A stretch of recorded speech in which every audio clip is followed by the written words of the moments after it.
Alam sekitar dan seluruh isinya adalah materi. Kita menghuni bumi bersama dengan berbagai macam tumbuhan, hewan, dan segala bentuk kehidupan lainnya.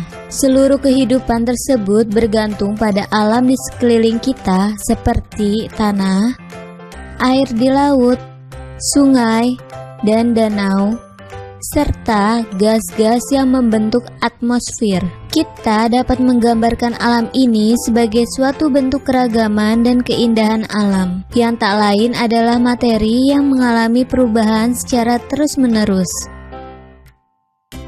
Beberapa contohnya adalah pegunungan yang mengalami perubahan yang diakibatkan air, atmosfer, dan bebatuan di bawah permukaan bumi yang menyusunnya.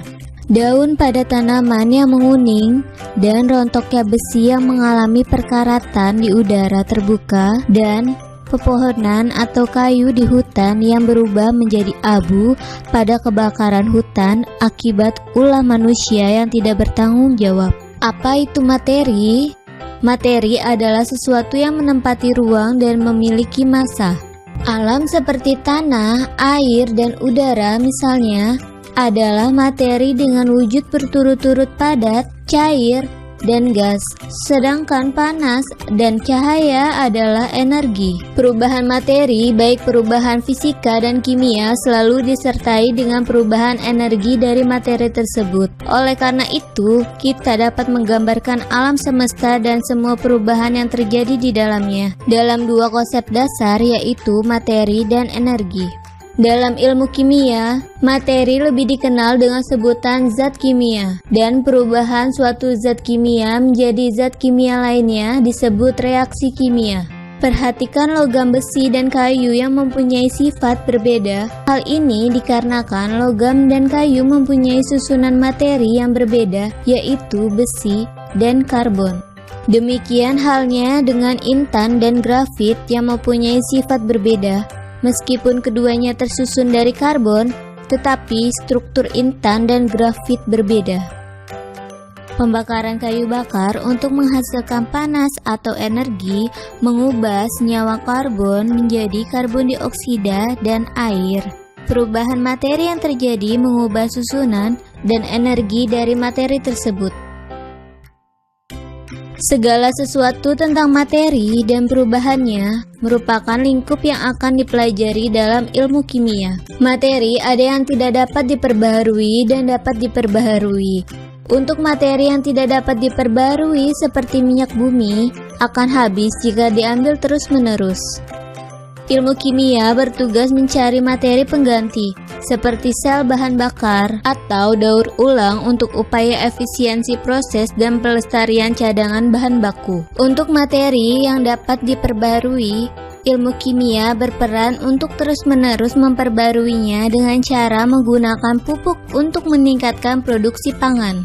Tubuh kita mengubah makanan yang kita makan menjadi kulit, tulang, darah, dan otot. Sekaligus juga menghasilkan energi untuk semua aktivitas kita. Hal tersebut melalui reaksi kimia dalam metabolisme tubuh. Kehidupan kita sangat bergantung pada materi dan perubahannya.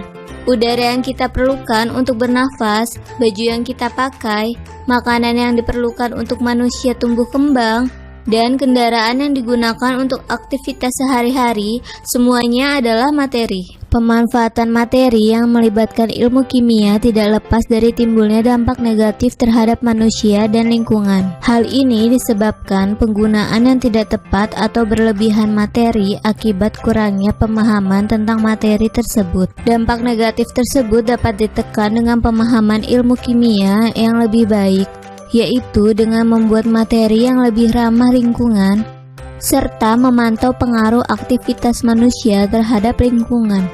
Ruang lingkup kimia sangat luas dan tumpang tindih dengan semua ilmu alam lainnya. Misalnya, ahli biologi mempelajari zat-zat dalam organisme hidup. Tumpang tindih antara ilmu kimia dan ilmu pengetahuan lainnya menyebabkan berkembangnya banyak bidang interdisipliner, misalnya geokimia atau ilmu kimia yang berkaitan dengan batuan dan mineral. Jadi, studi kimia penting tidak hanya demi kepentingan ilmu kimia sendiri, tetapi juga untuk pemahaman penuh tentang banyak sains dan aplikasinya. Segala sesuatu yang dipelajari dalam ilmu kimia dilakukan berdasarkan pengamatan atau observasi fenomena dan metode ilmiah. Ilmuwan mencoba menjelaskan hasil pengamatan melalui eksperimen yang dirancang untuk menjawab pertanyaan ilmiah. Hasilnya berupa fondasi pengetahuan yang kuat yang dibakukan dalam suatu hukum dan teori.